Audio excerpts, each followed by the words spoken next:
I just got back from Copenhell, 4 days of metal, madness and killer atmosphere. I managed to catch 40 bands. I got Sunburned, Constipated and Exhausted, and I loved almost every minute of it. Held every year in Copenhagen, Copenhell brings together about 80 bands and about 35,000 people. And in this video, we're diving into Copenhell's tops and flops, the good bands, the bad bands, and the surprising bands. Narrowing this down to only 5 bands wasn't easy, so I'm gonna start with 2 honorable mentions. The first honorable mention is Creator, the German thrash masters. I mean, this band has pure power and energy, and they take no prisoners, and the crowd fucking loved it. The second honorable mention is Heaven Shall Burn, also from Germany. I went there to see my favorite red shirt, and I was met instead with a growling beast that is Britta Gertz. She's covering for Marcus, who is ill. This band is always great live, and this was no exception, and the crowd was wild.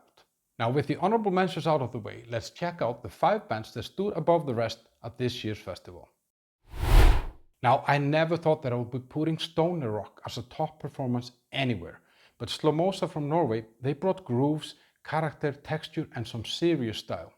I had covered this band in a previous episode about new up-and-coming bands, so I was super excited to see if they could deliver their magic live. Long story short, they delivered. This band has some X factor, some swag that you just can't fake. So if you don't know Slomosa and you didn't see them at Copenhell, then I'm gonna put a link to them in the first comment below. Watching Ashes of Billy perform at Copenhell felt like witnessing the rebirth of grunge rock. Someone had tipped me off about this band in a comment in one of my up-and-coming bands videos, so I had to check them out. They're 16, 17 and 18, and they're challenging some sort of a mix of Silverchair, Bush and Nirvana, but with their own voice. And the crowd showed up in big numbers, making this an even more amazing experience. And on the final day of the festival, I was lucky enough to run into them, and they told me that they've put in thousands of hours of practice over the last 3 years, and that definitely showed in the performance. So remember this name, Ashes of Billy. If this band wants to go places, they can. Now this next band is a comeback story, and we all love these comebacks. This was my second time seeing Dirty Honey in just 5 days. The last one was a graveyard slot on a boiling Sunday with a small crowd and hollow sound, and it left me very underwhelmed. But this performance was one of the highlights of the entire festival. The crowd was all in and the band crushed it. They have great songs, killer looks and total stage presence. I'm so glad that I changed my mind and went to see them, because this was supposed to be my rest and food slot. If you follow my YouTube channel, you know that I've seen In Flames deliver some of the best concert performances in recent years. So I went in with super high expectations, and yet they totally crushed it. The band sounds flawless, and Anders Frieden not only sings like a beast, but he also knows exactly how to work a crowd. So the choice between the first and the second place was really hard for me, and I think if In Flames would have had a better slot, like later in the evening, that choice would have been even harder. Now, Slipknot is not just a concert, it's a fucking war. They were headlining the final night and once again proved that they're in a league of their own. I've actually lost track on how many times I've seen Slipknot play live, and the first time was actually about 20 years ago in Copenhagen in Copenhagen, where I momentarily lost a shoe in the pit. Now this time over 30,000 people locked in from the first minute. Non-stop crowd surfing, total mayhem and pure decadence in the best possible way. No other band sounds like Slipknot or performs like Slipknot, and Corey Taylor told us that he loves us about 1,000,000 times, so I guess it's true.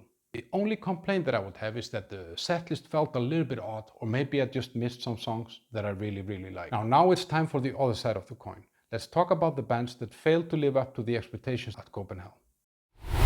Narrowing this down was much easier, but I'm still gonna have one dishonorable mention, and that's the band The Sandmen. It felt like the wrong band in the wrong festival at the wrong time.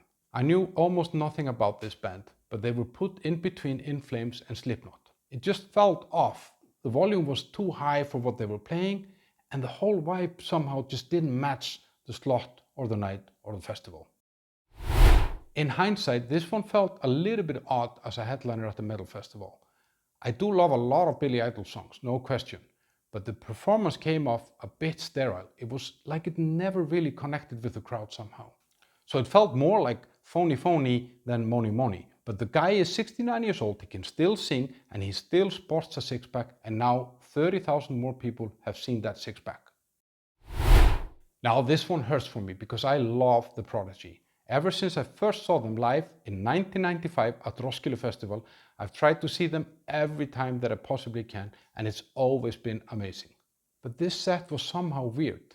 It often felt like the songs didn't even really start, it was just a lot of long intros, and they just couldn't hype the crowd in the way that they usually do. And I hate to ask this question, but should a band that plays music like this actually have a headline slot at the festival that has hell in the name of it?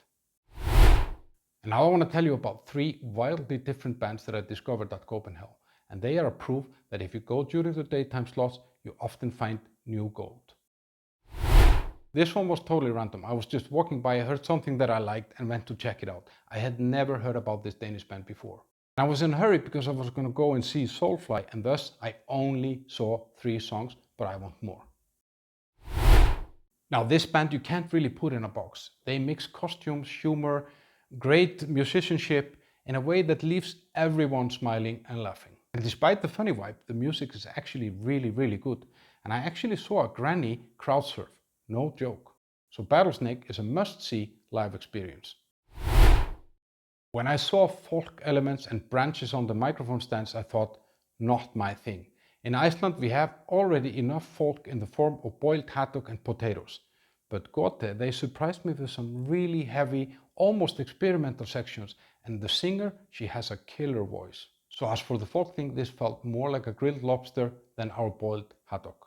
Were you at Copenhagen? Tell me in the comments below what were the best performances and the ones that were disappointing to you, and if you discovered something new. Now might be the perfect time to hit that like button and subscribe to my channel, because I'm actually going to make a video about what makes Copenhagen such a unique metal festival. And I do these videos all the time, and the other day I went to see Iron Maiden live. They're on their Run For Your Lives tour, and I walked out of that concert thinking, is it time for them to hang up the boots now?